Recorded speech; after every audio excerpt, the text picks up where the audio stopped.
idea of primary, secondary, constitutive, etc. Where are they in the text of the Constitution? Who are these people who are called the primary constituent power? How do they exercise power with and secondary? And what are the differences?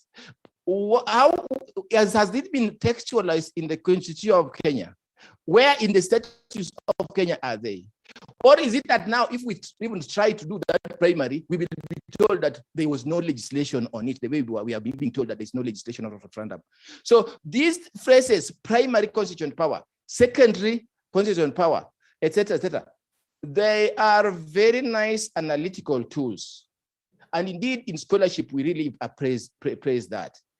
But the last time a doctoral thesis, a book was just directly applied in public policy making, I heard that in England, in the UK. And there was bombing of Iraq based on a PhD thesis. So however elegant a PhD thesis is, however good a book is, we must say, how does it fit within the constitutional text, structure, and history? It's so simple. Thank you.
Thank you, Lucianna. I'll first take the chance to make a few of the comments I would have made, but I'd reserved them for now, and just highlight a few ironies. The first irony that I see is that appellants, including my friends who are here, Professor Sihanya and Dr. Okubasu, brought in 5,813 pages of authorities, including 25 constitutions from around the world, a lot of foreign case law. And then, in fact, it's them who cited my friend Yaniv Roznai to the court, holding his PhD thesis, holding his book, a full book. I mean, a lot of foreign material. And then immediately castigate the court, both courts, High Court and Court of Appeal, for relying on that foreign material. I also see a grave irony in a court, English-speaking court, judges be robed in English attire in a Commonwealth common law jurisdiction, complaining about reliance on foreign material, about a constitution which was made from comparative material from jurisdictions around the world. So I think there's a lot of strength in what Justice Kiai does in taking the concept of constitutional borrowing and running away with it.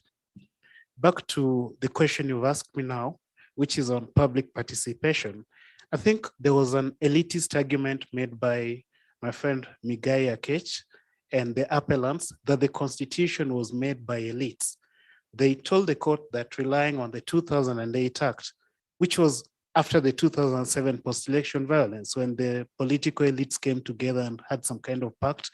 And if you look at that act, the long title was to complete the task of making the constitution. And they completely concealed and did not close to the court the 1997 Act.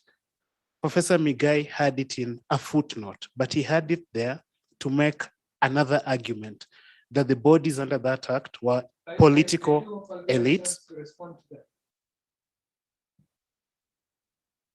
He cited it in that footnote to make the argument that the CKRC was composed of political elites who were elected, not to highlight and to analyze the role of Wanjiku in that process. And Professor Sihanya has asked the question, where is the Constituent Assembly in the history of making of the Constitution? You find it at section 2, capital B of the Constitution of Kenya Review Act of 1997. The principles under that act were to give the people of Kenya a meaningful chance to participate fully in the process of bringing forward proposals for amending their constitution and its eventual alteration by parliament, so that the ideas were to come from the people directly.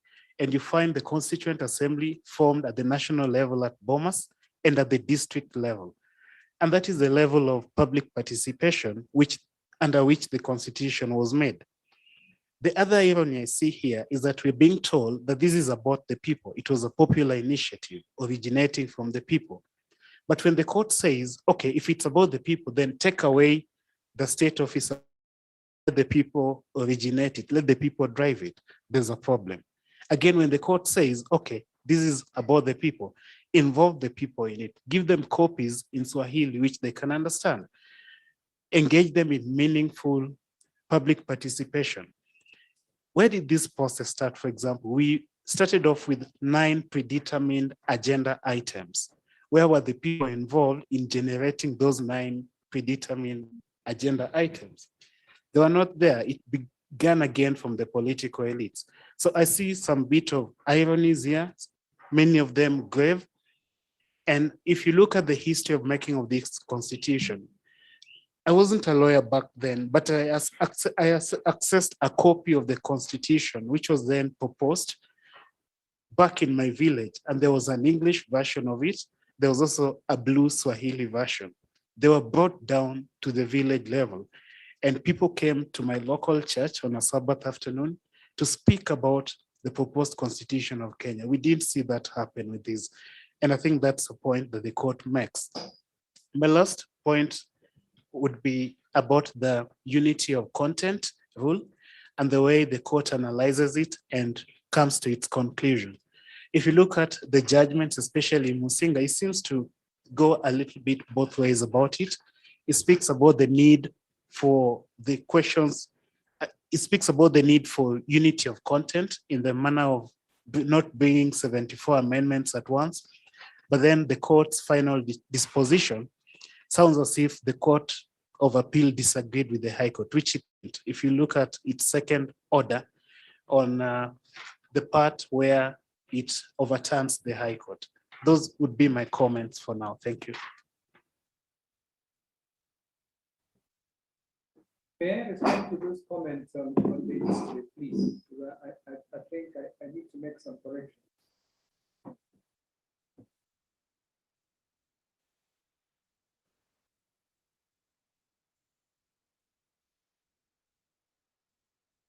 Because he spoke to me directly, so I think it is only fair that I get an opportunity to respond. 3 minutes, please.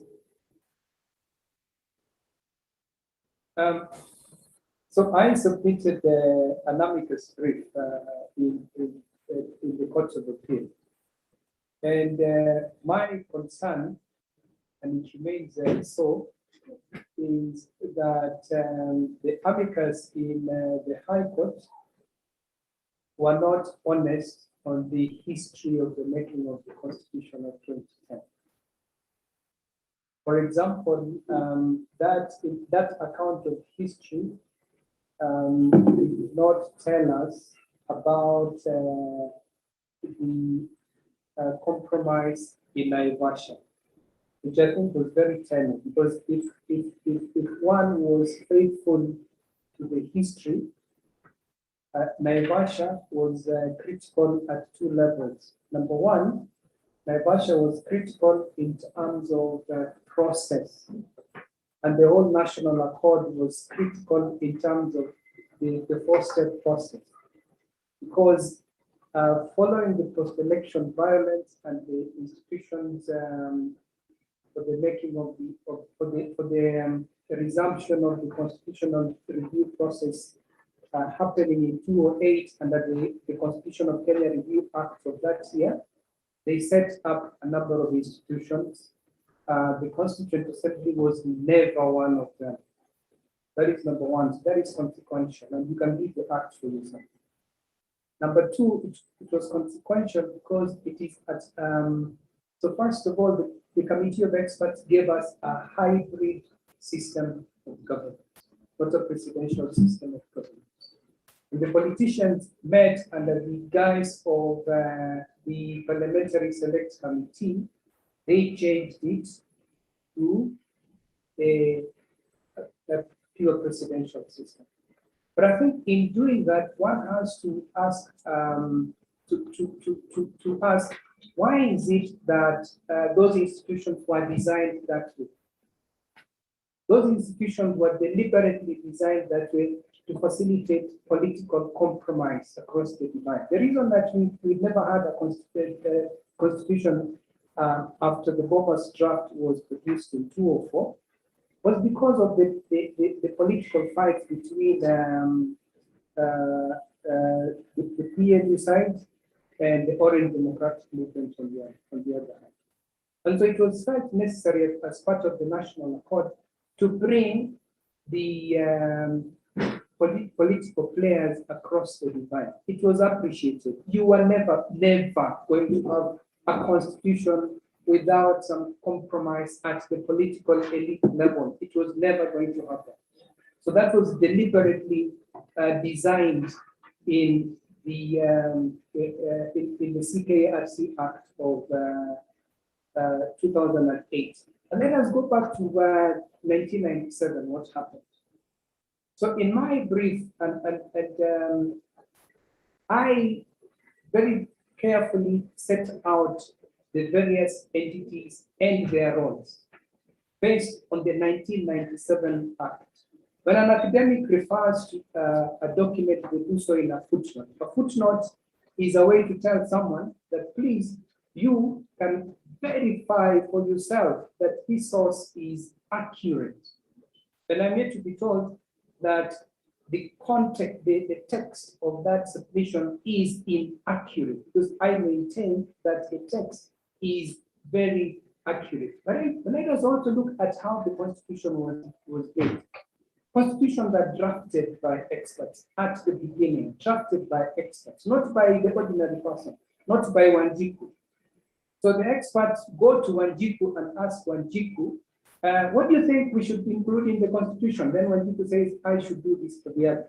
Then the experts then go and translate from their own perspective what they think Wanjiku wants. Then they go back to Wanjiku and say, look, this is what you think you told us. Is it fair? And Wanjiku agrees or disagrees. So necessarily, there's going to be an involvement of the people, yes, but a very critical part of it has to be by the elite. So for us to say that the 2010 Constitution is driven by Wanjiku is to be dishonest, respectfully, in my view. And it is what I find, what I have a fundamental issue with, is that we want to think of the constitution-making process as if it does not require political compromise. It's not a political process. As if Wanjiku is not operating in a political context, which is not true. And between, particularly between 2004 and 2008, it was an exceedingly difficult political period in the history of our country. Without those political compromises, we would never have a constitution. And so we should look at that document, the document from this context, that many of its provisions are compromises and that they need to be revisited. And I insist particularly on this provision of the executive. It was a compromise and a very shallow one at that. So when Kenyans say, and we fight over the presidency year in, year out, because it is not conducive for inclusive governance in Kenya. I submit.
As I said, thank you very much, Lucianna, for this opportunity and also for the question.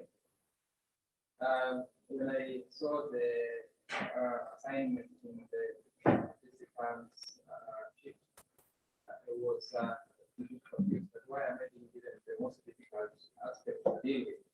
I don't think that the structure of it is the most difficult. And I say that I respect that because I believe that it's a provision of the Constitution that nobody knows, or at least nobody understands, including myself, or if I may speak for myself. And this provision is Article 256, 1B. 256, 1B provides that a bill to amend the Constitution may not address any matter apart from consequential amendments to legislation arising from the bill. When I was still fascinated about constitutional change a few years ago, I remember having read that provision, and I must have chatted either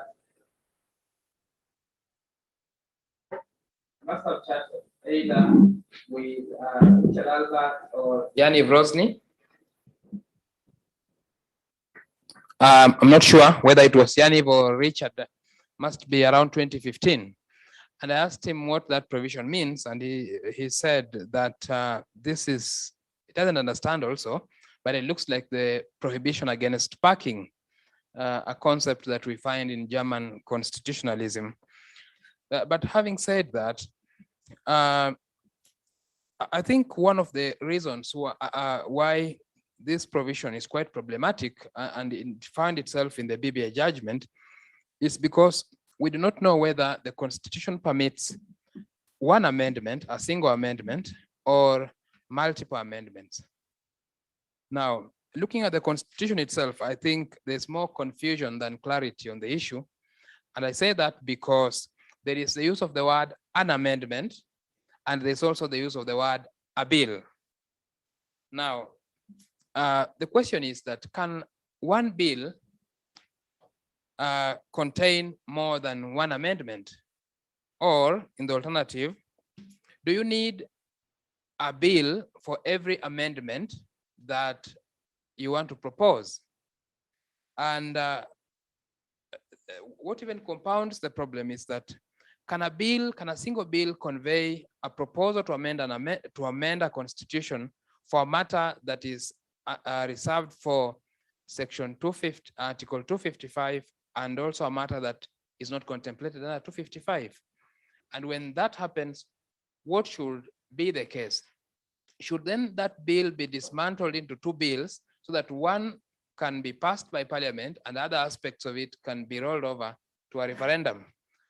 I think those are the kind of questions that also Justice Kiai, he posed some of them on the meaning or the import of the word a bill or an amendment. Going by the language of Article 256, 1B, we do not really know what it is. There's no clear direction from that article about whether the amendment should be singular or whether it can be multiple.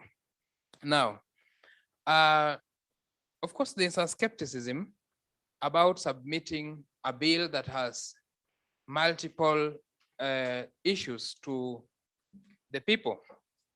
And not just a skepticism, but also I think some form of fear.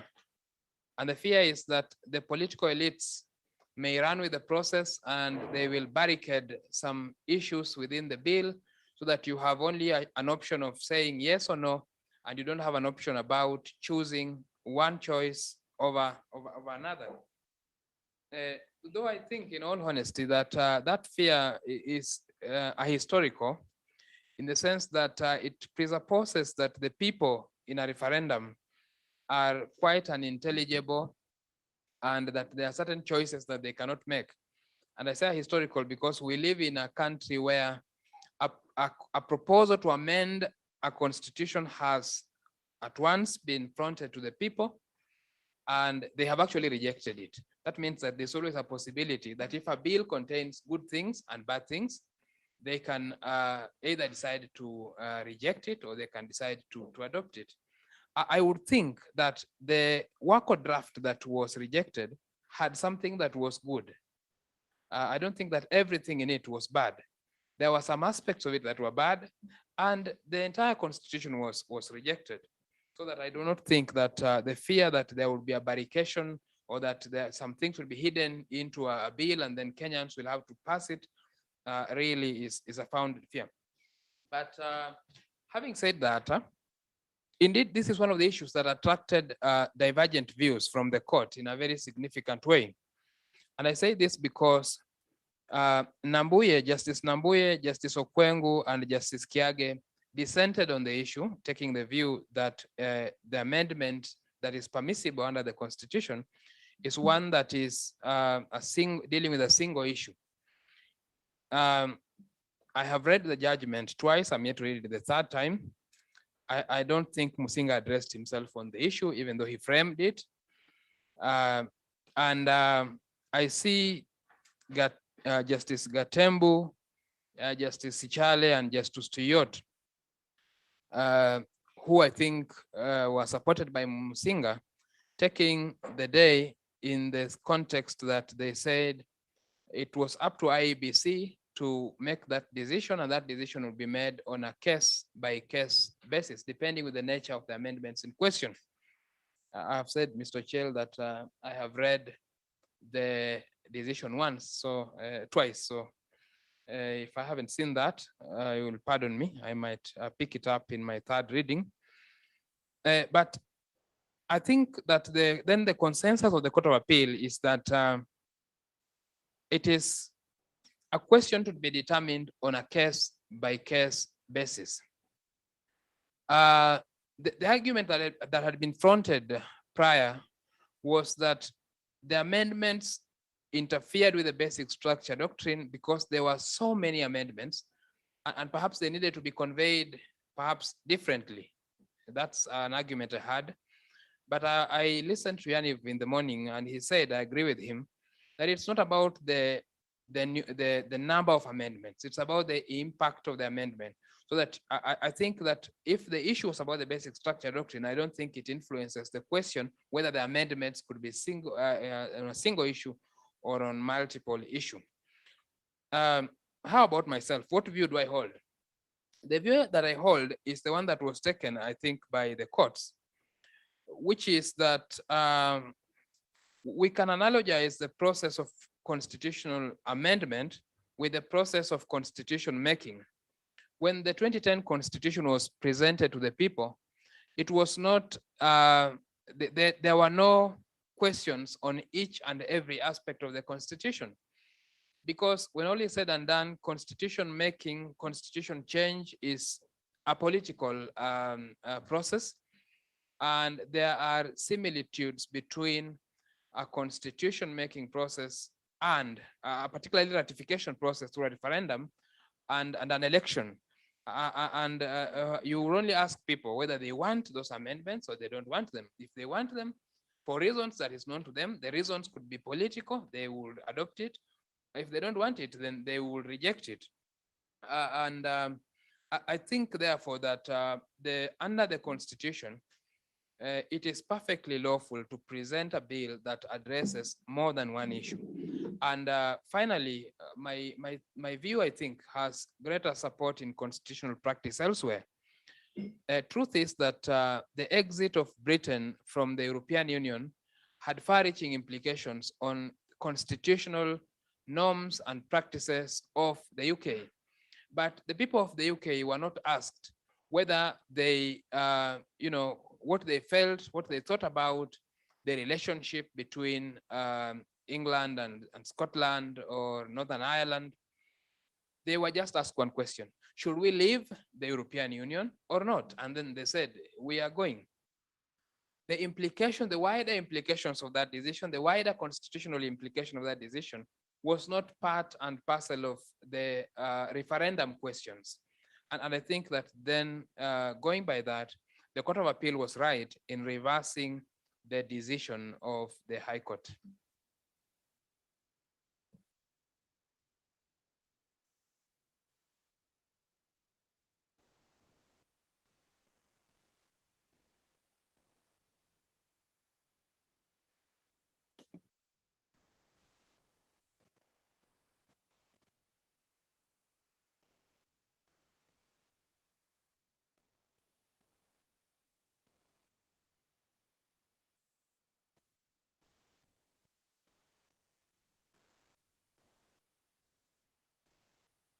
Yes, thank you so much, and thank you for asking me to speak.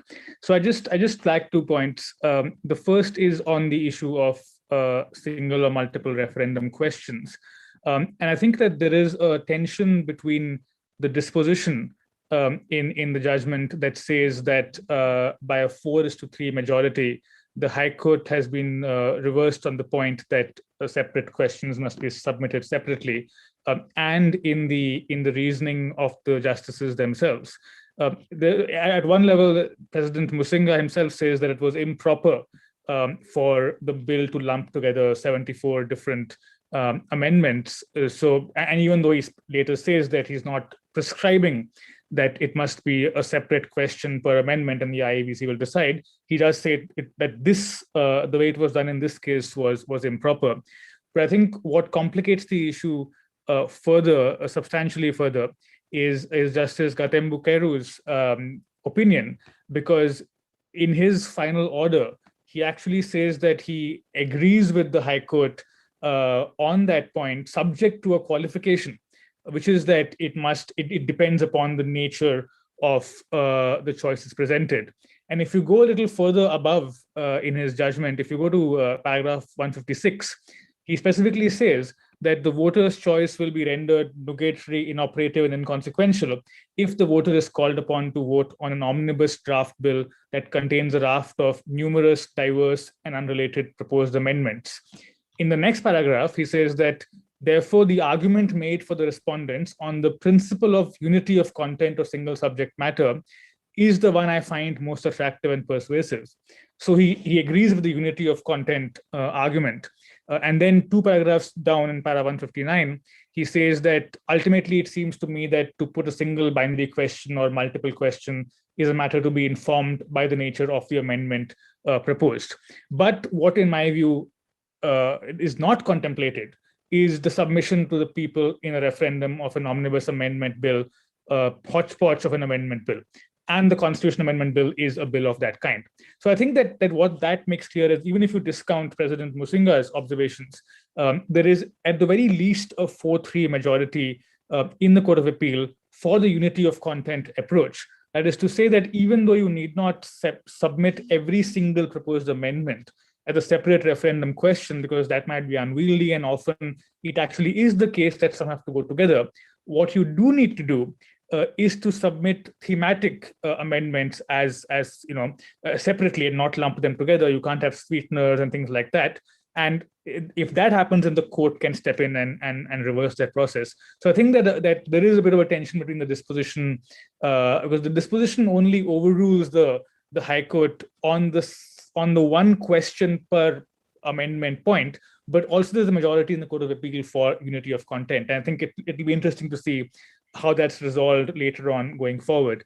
The second point, and I'll be brief on this, is that I just want to, a lot of debate I heard the last hour or so about public participation and the burdens it places on individuals who want to utilize the 257 process. So I think that the Court of Appeal was cognizant of that fact. It referred to this. And I agree that there is a bit of a tension here, that the obligation of public participation is an obligation that rests upon the state and state organs. And to the extent that Article 257 contemplates that this is a people-driven process, imposing the same level of public participation always may cause tensions in the goals of that article. And I think that one possible solution that emerges from the judgment, again, it comes in Justice Gatembu Keru's opinion, where he says that since Article 257 envisages the role played both by the people and by various state organs, county assemblies, parliament, IABC, and so on, what he suggests in my reading is that at those phases of the 257 process where state organs are involved, at those phases, you have to have the full rigor of public participation to apply, because that's where the state or state organs are acting, and it's fair to apply the full rigor to them. And at those phases where the public is involved, individual people are involved, Wanjiku is involved, there you have a more contextual application of public participation. You lower the threshold a little bit. You don't require the full rigor, all the languages, perhaps, or the complete kind of national level of public participation. So I think that that kind of contextual analysis, that where the people are involved, you lower the threshold, and where the state organs are involved, you raise the threshold, because I think a beauty of this provision is that it has a number of actors playing different roles. I think could be a possible way forward to reconcile the twin goals of 257, which is public participation on the one hand and empowering individuals on the other. So those are my two comments, and thank you very much for asking me to speak.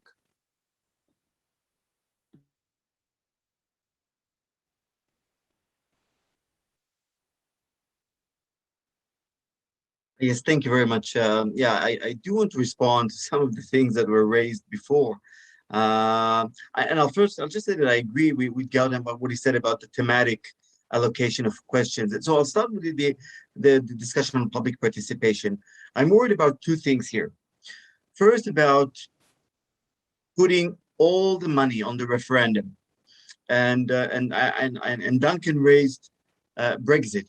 Think of Brexit for a second, or imagine a referendum where you have 51% versus 49 or something similar. Does this really reflect the deep will of the people? And 2 days later, you have people who voted for something, Googling what Brexit means.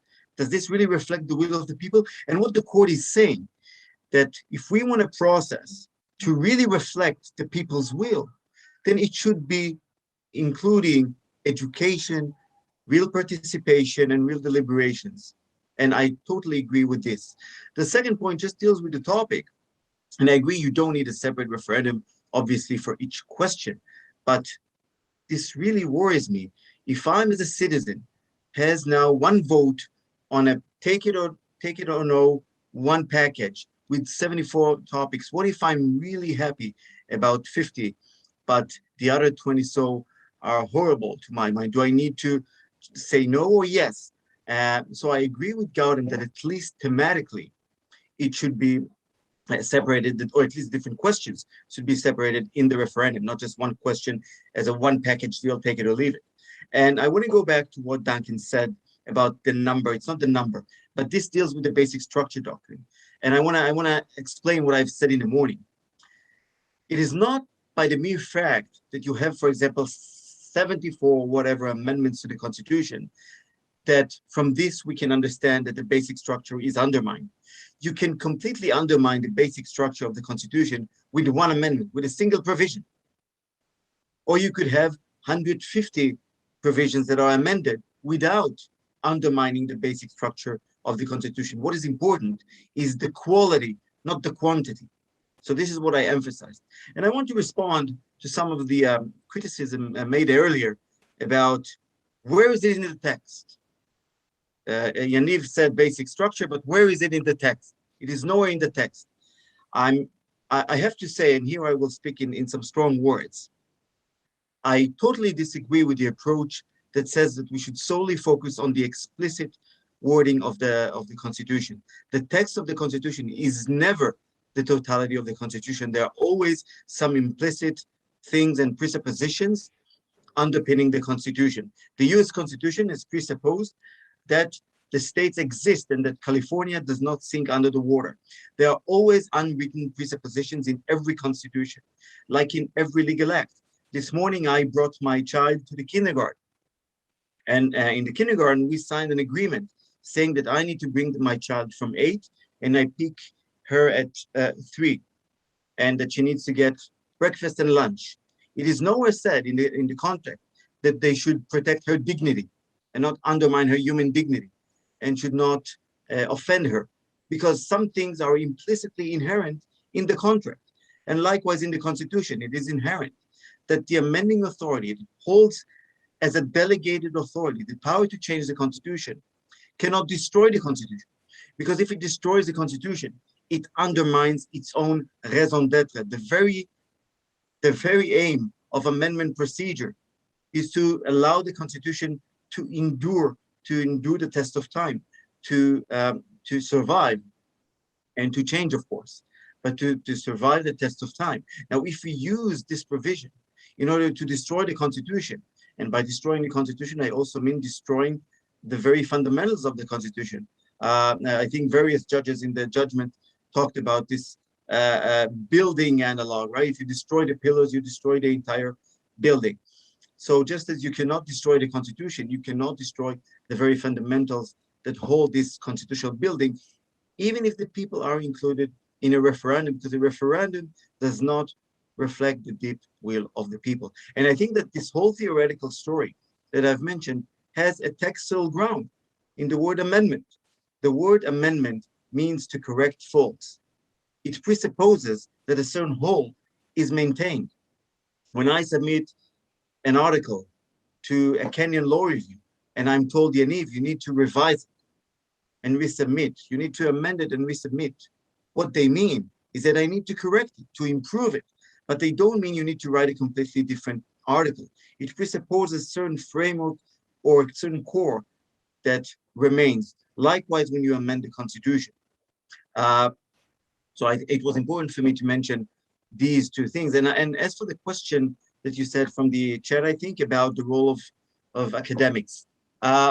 So I will say here two things from the perspective of the judiciary and from the perspective of me as a scholar.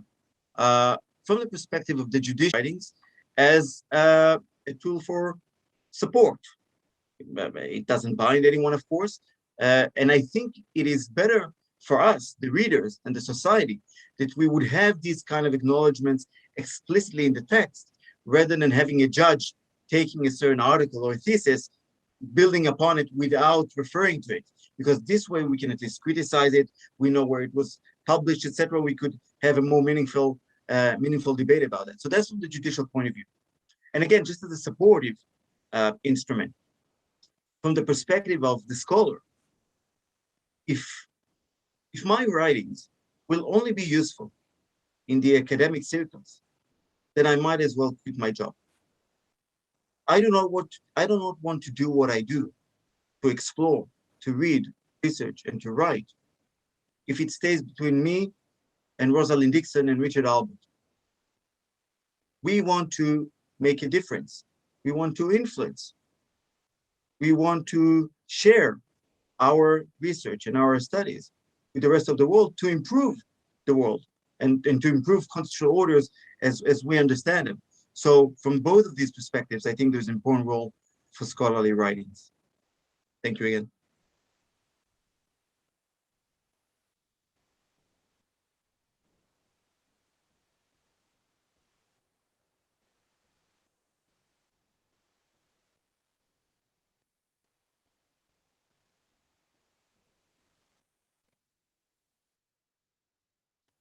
Anna, what a heated discussion on a Friday afternoon. And I'm really, really happy to read the comments, hundreds of comments on our Zoom platform, on our YouTube channel at ICJ-Kenya and Facebook, Kabarak Law School. I'm really happy to read out these comments and questions being posed to the panelists. Very, very good questions. And one important thing that is coming out is that Kenyans and the entire region and practically the whole world is coming up together and are willing to actually discuss these pertinent issues. And that is one thing that we must acknowledge. Without much ado, allow me to bring in Javan, the poet. Over to you, Javan. Thank you very much again for this opportunity. We're going to give you the second piece. And this is particular into celebration of lives that are lost from the hands of our so entrusted policemen. Our constitution gives us the right to be safe always, but that is not so. So let's remind each other that we have to be safe and live by the constitution.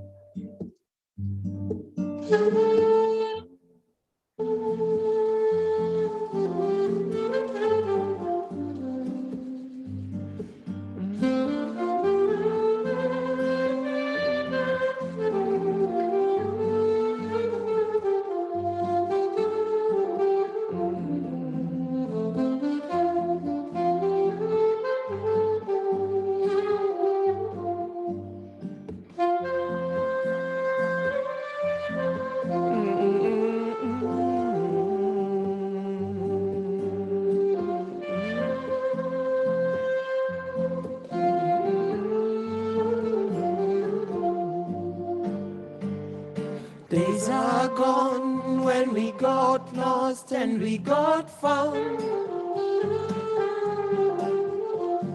Days are gone when we got lost and we got found. Days are gone when we got lost and we got found. Days are gone when we got lost and we got found. Days are gone when we got lost and we got found. Days are gone when we got lost and we got found. Days are gone when we got lost and we got found. Days are gone when we got lost and we got found. Days are gone when we got lost and we got found. Kazi ya gani kublow holes kwa heads na chest si kuprotect. Ni contest ya nani anangusha wengi, nani anajaza meli, nani atashinda hesi juu system ziko mesi. Alisema shoot to kill, bodies all over kwa screen. Kama mbaya ndio tambos tunamaliza generations. Ama pea lawyer uniform, pea judge uniform. Tukue wote kwa streets ushiko investigate alafu kill. Familia za victims zilipie bullets mpate pay rise. Ama pathology wa gavana mocha wapate clients. Juu wewe na wewe si enforcer, wewe ni killer breed. Days are gone when we got lost and we got found. Days are gone when we got lost and we got found. Days are gone when we got lost and we got found. Days are gone when we got lost and we got found. Days are gone when we got lost and we got found. Days are gone when we got lost and we got found. Days are gone when we got lost and we got found. Days are gone when we got lost and we got found. Days are gone when we got lost and we got found. Days are gone when we got lost and we got found. Citizens na law no love. Land cruisers imegeuka husky ferry body bags. Forest grounds imejaa body parts. Si watu ni animals kwa kila squad. Pupu kushoot na kutoa bullets kwa throat. Alafu kwa media wanakuwa applauded. Hakuna light kwa India tunnel iko closed. Hakuna justice kwa iya zake ziko post. Not with guns but with the constitution to challenge your might. Wewe na wewe si enforcer, wewe ni killer breed. Wewe ni killer breed. Days are gone when we got lost and we got found. Days are gone when we got lost and we got found. Days are gone when we got lost and we got found.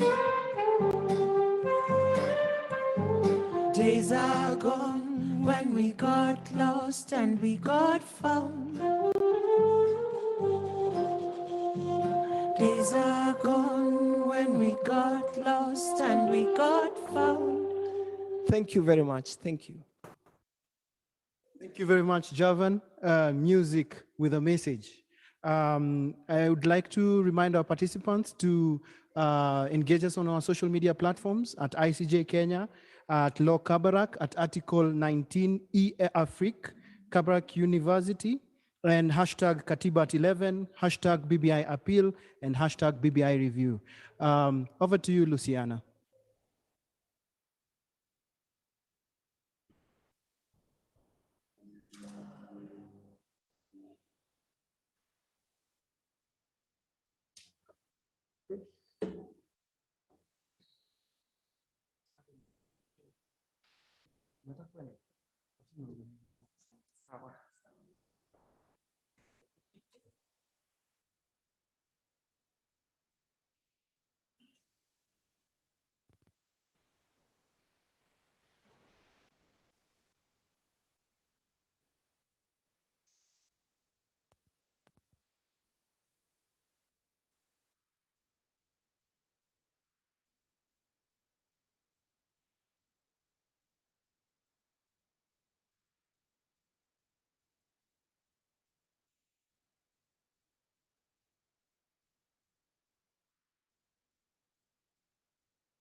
Hello, hello, can you hear me? Hello? Hello, Lucianna, can you hear me? Okay, so fine, thanks. I think before I answer those other specific questions, let me start with the broader questions of the role of the judiciary in a historical trajectory, as in the past, the present, and what I hope would be a good future in terms of judicial independence and accountability in terms of decision making, because decision making must, of course, be based on the law, the constitution and the law, the evidence, the evidence, and of course, following the appropriate procedure. That's the context in which I want to say this. And I think the role of the High Court and the Court of Appeal with respect to this BBI case is extremely problematic. At least the Court of Appeal has tried to redeem itself in terms of being engaged in deep jurisprudence, of course, and try, however problematic that is. And also the Court of Appeal has redeemed itself in certain cases, certain aspects of this case by reversing the High Court. And in some cases, actually, also the dissents are extremely important, because as students of constitutional law will tell you, dissents by Lord Alfred Denning and other judges, and even some of our Kenya judges, have helped in the development of the law. And I want to be very, very clear, colleagues, that and the participants, that the judges who handled BBI in the High Court and in the Court of Appeal are some of the finest judges you can ever find, not just in the continent, but I think globally. I want that is no doubt. There's no doubt about it. That, but the only problem is that there is a problem of fidelity to interpretative methodology that has been developed by our courts, High Court, Court of Appeal, and Supreme Court. By this I mean, and this is one of the three-pronged approaches that I want to adopt, by this I mean that it has been clear from the Constitutional text, including 259, Article 259, among others, holistic interpretation, etc., that the court must have regard to the text, to the structure, and to the history. So Professor Roznai claimed that we are saying that it's only text. No, I've been very consistent that it is text, structure, and history. So there's no debate about it. And my argument is, our argument is that in both the High Court and the Court of Appeal, there's very limited analysis, granular analysis, to use Professor Migai Akech's phrase, of the text. You must analyze the text. You must cite the text. You must analyze it. You must apply its literal meaning, look at its literal meaning, ordinary meaning first. It's only when you have ambiguity or you have a problem with the lack of text that then you go to structure, then you go to history or practice, academic works, etc., etc. But in this case, both the High Court and Court of Appeal were in a hurry to rush to scholarly work, to rush to India, to rush to one case here in Uganda, to look at one or two cases in Kenya that mentioned basic structure or basic structure doctrine in a very general way, and then say, yeah, this is it, we found it, Eureka. So this is really problematic for us. Text, structure, history, or practice, that is the methodology.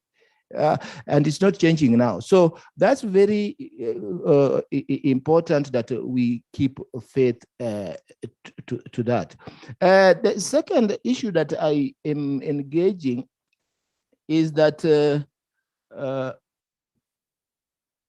the question again about the amendment, how to amend the process of amending the Constitution, both how it was treated and how we hope it could be treated into the future, so that the certainty and the popular initiative can work.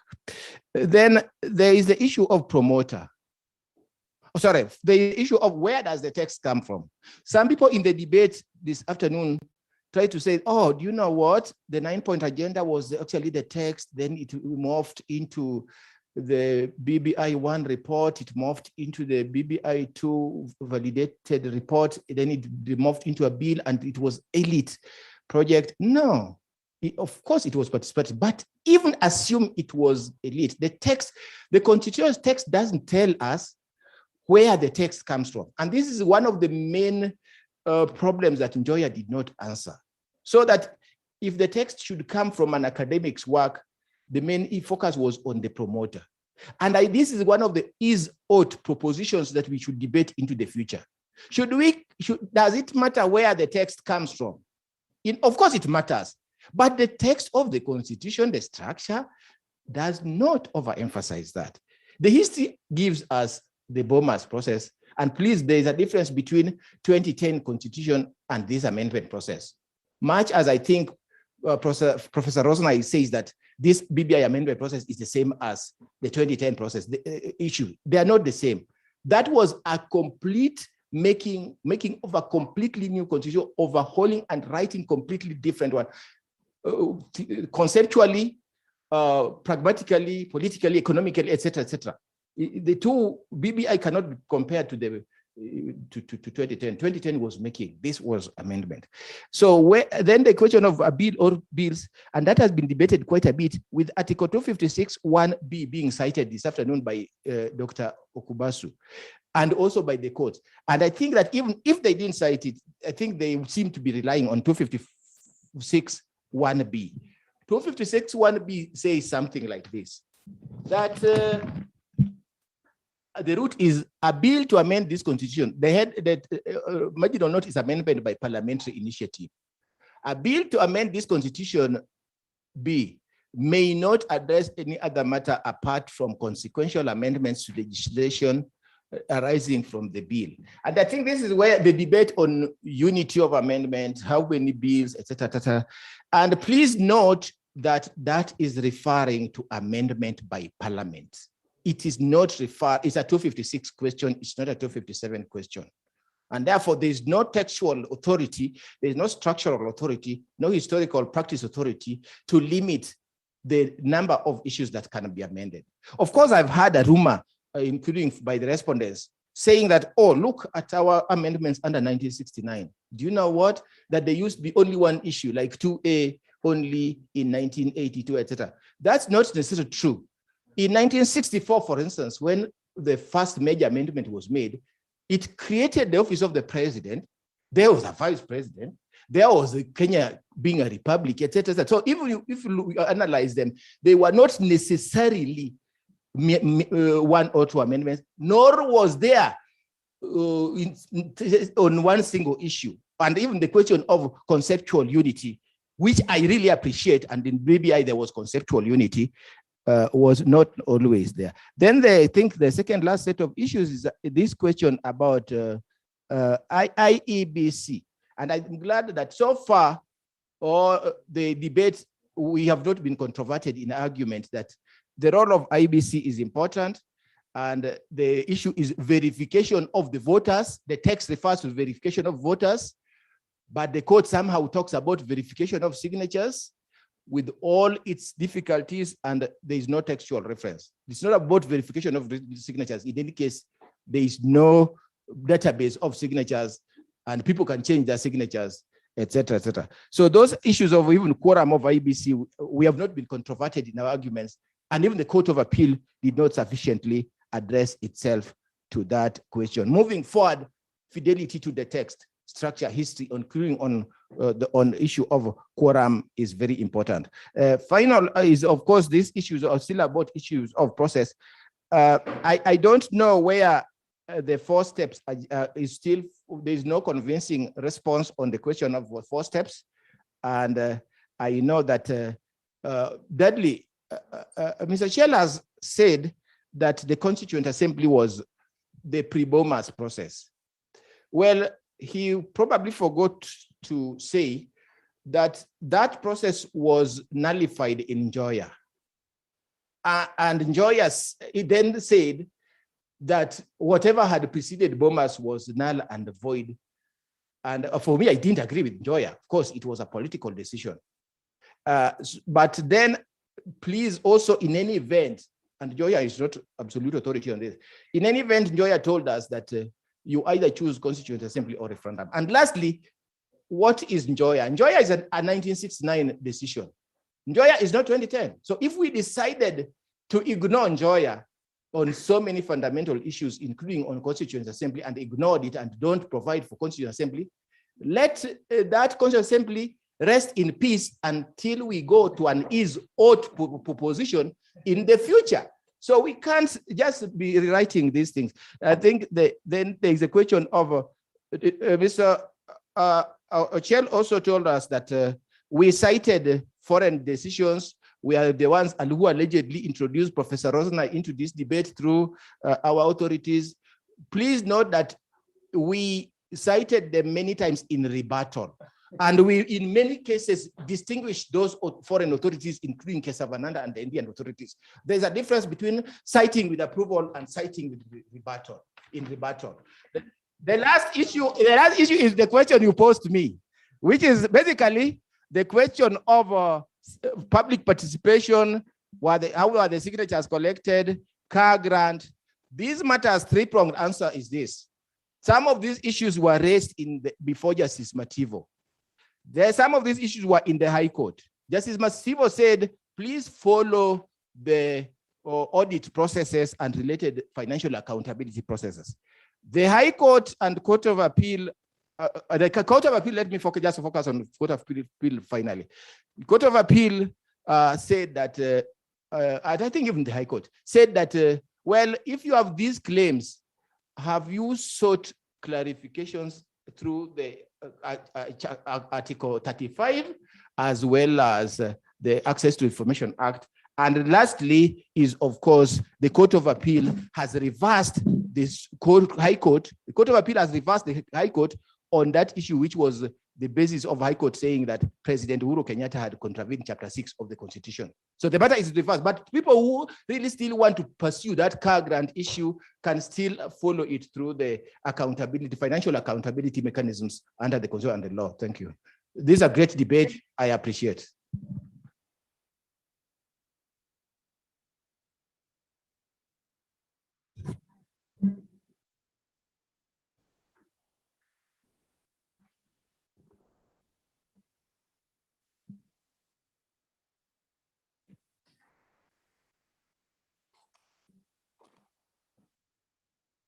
Yes, thank you. I will just take a few minutes to conclude because I must end. So I will just say a few words about the judiciary and then I'll leave.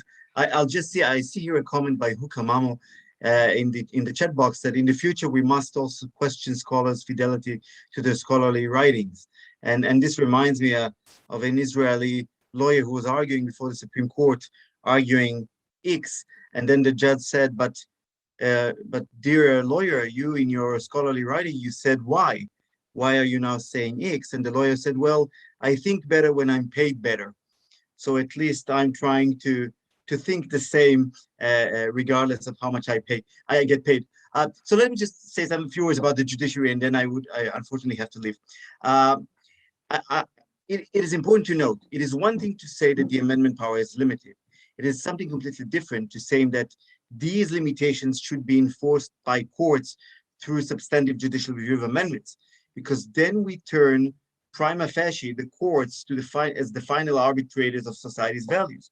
We really give them the final words in a way. So we have to be cautious about that.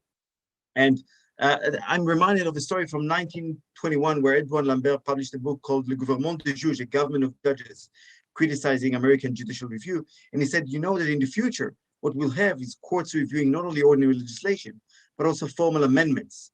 And this prediction was spot on because nowadays courts around the world review formal amendments from Brazil to Colombia, to Belize, to Taiwan and elsewhere. And the final word in here is what I'm conclude.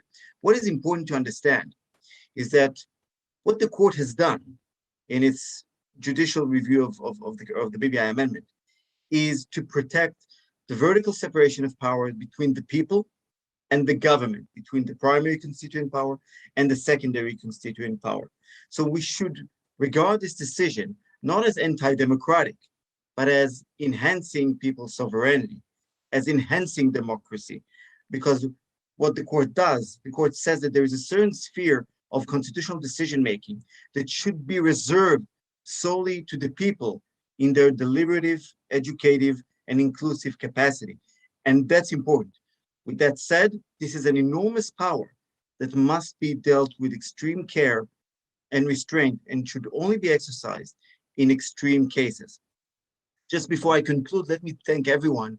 And another thing that wasn't mentioned here in the discussion is the accessibility of the discussions, the 4 days of the appeal, the accessibility of reading the judgment, the broadcast of the judgment. For me, this was really eye-opening. I wrote to our Supreme Court that I wish we had similar things. The ability of citizens to open television and listen to the judges reading their judgments. It is something that could really bridge just the text of the Constitution with the hearts of the citizens so they can understand their values and basic features. So thank you again, everyone. Asante sana. Thank you. Congratulations. A happy anniversary, and I must leave now. Shabbat shalom.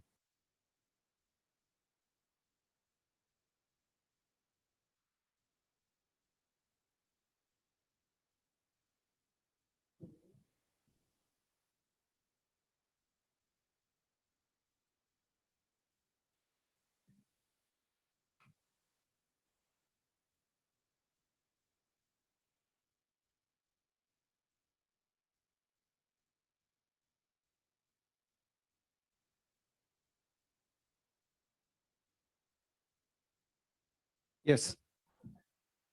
Yes. Hello, Lucianna, you can hear me? Great, great. Yes, I think it's a great idea to give them a chance to give us a bit of wisdom there. And maybe just to go to the next session straight away. We've heard from Yaniv, and we've seen in our society right now that the media and civil society are really playing a very big role in terms of determining or helping the outcomes of court processes. So maybe just to ask Dudley to highlight to us what is the role of civil society. We have seen that there are proposals that perhaps to take these changes through Parliament, and we've seen that there could be another session or another process, a Bomas process. So Dudley, maybe can you highlight to us, what do you see, or what can you tell us about the role of civil society in this process? Over to you, Dudley. Okay, I think the role of the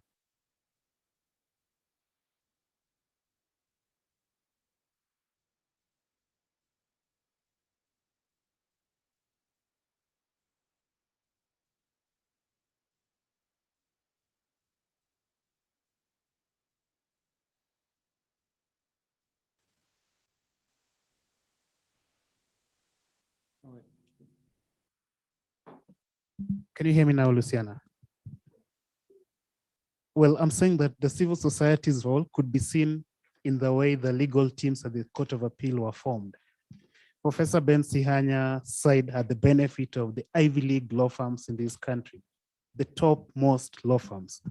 What could take the respondent side a week to do, they could do in a day. Take one ground of appeal, give it to a single Ivy League law firm, and have it done in a single day. That's how they were able to do the appeal so fast. And we saw volunteer lawyers come up. There's a day I was so sleep deprived, and I had a guy just come up to me on my Twitter DM and say that I can help you with this so you get some bit of sleep. And so what is Wanjiku's role? What is the role of the civil society? It is eternal vigilance. I know that I saw the media had also framed this as a battle between David and Goliath, and it seems that David prevailed over Goliath and might prevail again if we remain vigilant. And I think Professor might need now to bring in Queen's Counsel from the UK, because the young civil society supported junior counsel have prevailed over Goliath at the Court of Appeal and is in great danger of doing so at the Supreme Court. So Wanjiku's role is eternal vigilance. This constitution belongs to them. And I would applaud the Court of Appeal and the High Court. At the High Court, Justice Ngugi deliberately goes out of his way to write a plain language version of the judgment. And he tells Wanjiku, now listen to this part. This is the most important bit of it. This is the plain version language. And I think Wanjiku understood that judgment. Technical, basic structure thing, most of us lawyers have difficulties getting it, but by breaking down the judgment, Wanjiku was able to understand it. Professor Migai and Sihanya both spoke about the need for a Swahili translation of the judgment. I think the Court of Appeal and the judiciary should do that. They should translate the judgment into Swahili so Wanjiku can get an even better understanding. And to the media, in case they're in here, I think it was wrong for them to frame this judgment as a win for political elites, one side of the political elites, Deputy President William Ruto, who had no role in it at all, trying to snatch Wanjiku's victory from her. That's how I see it. Thank you. Dudley, maybe just to, before I let you go, maybe you can tell us the specific individuals that you have seen coming out from the society. What is the place of the public spirited persons in the defense of the Constitution? There's this aspect of civil society organizations and media creating awareness in society. What do you think is the place of these particular individuals? Well, I must salute the Linda Katiba team. I think they're the first to come up and see the danger that we were heading into. The other institutions, ICJ, Katiba Institute, the individual lawyers, my brother Christian Andole, who'd never argued any case before, and then just came up for the first time in this appeal and gave a really persuasive speech. It's been teamwork all through. I'm unable to say off my mind everyone who's been involved in this, but there's been a lot of teamwork. You know, the way when you see a duck settle on the surface of the water and you can't see what's going on below. It's been a little bit like that. There's been a lot of paddling under the water. Thank you, Dudley. I think we can give an opportunity to Abebe for a question. Over to you, Adem. Thank you very much, and apologies for coming in late. But I want to congratulate the conveners. It was a delightful event. I listened in very, very carefully, and I just want to again congratulate you, and second, I also want to encourage our Kenyan brothers to also look south towards Africa, invite some of the professors that could have enlightened us here, in addition to the global experts that you have presented. I think it could have enriched the conversation. That's the first one. Secondly, I think I also want to say that the judicial process must be seen as an extension of the participatory platforms that the Kenyan constitution established, that I think something that other constitutions should also aspire to establish. The second point that I want to quickly make is, and it's something I think has not been mentioned, I may have missed it at some point, but what I find very interesting in this decision is that the courts, both the High Court and the Court of Appeal, actually found the proposed amendment unconstitutional based on procedural grounds. So I find it interesting that they actually chose to engage an issue as burdened, as explosive as the basic structure doctrine, when they could have stopped there. That procedurally, the amendment was unconstitutional. And I wonder, going for the glory, to say the least, was justifiable, and whether the Supreme Court could actually work around that and focus on the procedural aspects alone. And the second one, I think what I find really interesting from the decision is that the Court of Appeal and the High Court, they not only said, the primary constituent power should be revived whenever the basic structure, whatever that means, should be touched, but also, and crucially, they tried to define how that primary constituent power should be operationalized. And I wonder whether they also should have stopped at saying the basic structure needs the activation of the primary constituent power, but the how of that, should they have gone that far to define the process. So overall, I think good case, but it only makes it very interesting for us to watch what is going to happen in the Supreme Court. But well done again, and thank you very much.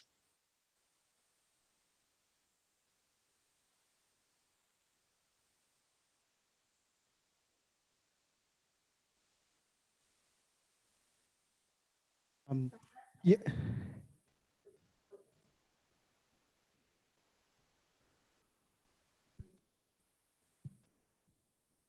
All right. Thank you, Lucianna. Can you hear me?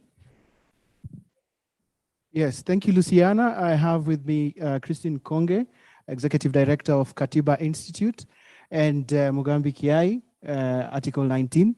And just to give them an opportunity to give us closing remarks as we wind up. Over to you, Christine. Thank you, Silas. So what an interesting afternoon this has been. I think we can all agree as scholars of law, as students of law, as Kenyans who just want to understand what the BBI judgment has been about. Today afternoon, we've learned something.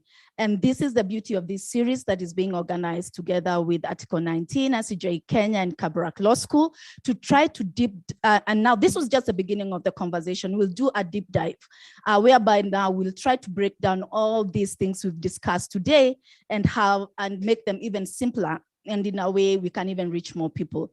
So thank you so much for the panelists that agreed and accepted our invitation to speak, the interjections and comments and questions that came in from the participants. This has been a really great and vibrant conversation, and I hope that it continues. This is what public participation is all about. It's not one statement from one side, but allowing all these divergent views to germinate and to have this marketplace of ideas that we were taught about in law school when we were talking about constitution making. And so I just want to say, I'm sure this is not the end of it. It might get refined a bit because this might go to the Supreme Court, but it's a good story of Kenya. Some may say a legal saga, but it's becoming part of our history now. And I think our constitution is getting better from these pronouncements from the court. So thank you once again for this great conversation this afternoon. Over to you, Mogeni. Thank you. Very quickly, I think a number of reasons inform why we decided to celebrate Katiba Day this way. For me, essentially, it's part of the journey, and it's not just about constitutional law, constitutional theory, constitutional doctrine. It's about Kenya. Our constitutional history is about us as a society, us as a nation or nations of nations. And therefore, this debate must go on. I was boasting to my classmate, people call him Professor Migai, I call him Migai, that I was one who insisted that he and Sihanya, and I'd hoped even Githu Migai would be here, because you can't have a debate and a discussion with yourself. I do normally, I have meetings with myself, but that is neither here nor there. But as Kenyans, we must debate it from the positions we have taken, from the knowledge we have gained, from the experiences we have.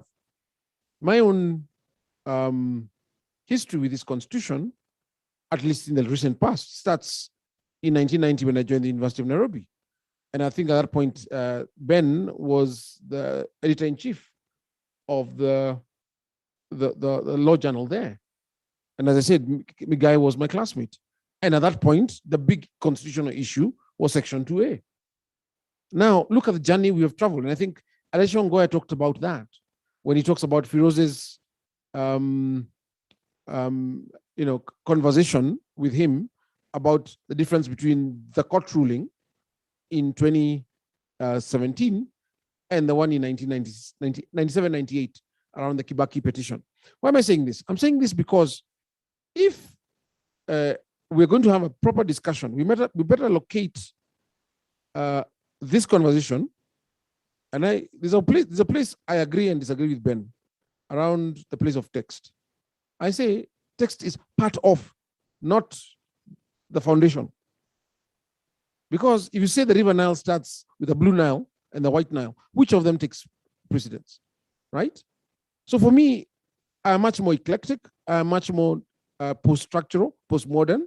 And I think I've had this conversation with Ben, and I'll keep on having it, that what we have now is a new map. We cannot find new territories using an old map. So this reliance on some of the old precedents sometimes, I think, confuses us. But that's going back to the substance. The politics of it is also very important to me. That when you look at us as a society, as I said, this is our story as a society. What we see about our constitution is its instrumentalization to puff up the state and to oppress the people. And this is why it was deliberately designed to make it difficult to use it that way. And I sense that that is what the High Court and the Court of Appeal would perhaps be telegraphing and signaling, that they will be rigid in terms of how you change the constitution, because the constitution is our charter. It's like trying to change, this is the secular Bible. In my view, the secular Bible, it's the canon that comes from the people. Now, if you tell me that it's difficult for Wanjiku to change it, I say, good. Let us struggle, as should Uhuru Kenyatta and Raila Odinga. Let them all struggle.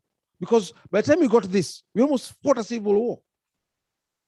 We almost fought a civil war. Let's not forget that. That the final midwife to this constitution is the post-election nonsense we saw, because our politicians and our political elite were so puffed up with their self-importance that they could not understand the need for political compromise. And that's what this is. It's a political compromise document. And that's why I like Migai when he says, let's be faithful to the history. Naivasha was a compromise. So let's also compromise in our texts. But that doesn't mean we create a monolith where we have to agree on everything. So what the Constitution gives us is a toolkit. We might disagree, for example, on basic structure as a tool to interpret the Constitution. We cannot disagree on that, right? But so does every Supreme Court I know. Antonin Scalia died still disagreeing with a lot of the liberal judges. So that's not a problem I have. The problem I would have is if we close debate, and this goes to my final point, which is, where do we go from here? We go with this as the beginnings of a partnership, in my view, between Katiba Institute, Kabarak University, ICJ, and Article 19, to do the following things: to have more debate, not less; to have more publication, not less. And the level of publication depends on whoever wants to write, wherever they want to write. For me, you can write in a pamphlet, so long as it's accessible. That word is very, very important. Public participation is not just the language, but the understanding, the know-how. Because this society, and Charles Nyago Obo, the journalist, said it the other day very, very clearly, that we're privileged in Kenya to have this kind of debate. Even in South Africa, they do not have this kind of debate on their own constitution. I'm sure even in India, they would not. Because ours has been a labor of love. So where we go from here is up to us. But for me, I'm very clear. The more Wanjiku participates in these conversations, the more she understands what this is about, and this is about her. And the less we also think that this is about what happens in court, but what happens in markets, what happens in mosques, what happens, because that's where the constitution is always being built. Philosophies are coming. What happens in schools? You know, what happens in sports arenas? That's where the constitution is happening, because we are reflecting essentially the psychosis and pathologies of the society. And that is my last word. Have a happy Friday. Have a happy Katiba Day. I was telling Lucianna that today they gave me work on a day where, as Migai knows, me, I like to play. It's a Friday. So enjoy. Thank you so much, Mugambi, for those intriguing remarks, and Christine. Very intriguing discussion that we've had today here at ICJ-Kenya and Kabarak and Article 19 and Katiba Institute. And as participants or panelists have told us, let it be the beginning of a conversation. Let's go on with this conversation as we get into more intriguing issues. Please remember to engage us on our social media platforms at Katiba Institute, at Law Kabarak, at Article 19 eAfric, at Kabarak University, hashtag Katibat11, hashtag BBI appeal and hashtag BBI review. I look forward to more engagement with you. Thank you to all the panelists, thank you to the partners, and thank you to the tech team behind the scenes. And I hope to wish you a good Friday. Until next time, bye-bye.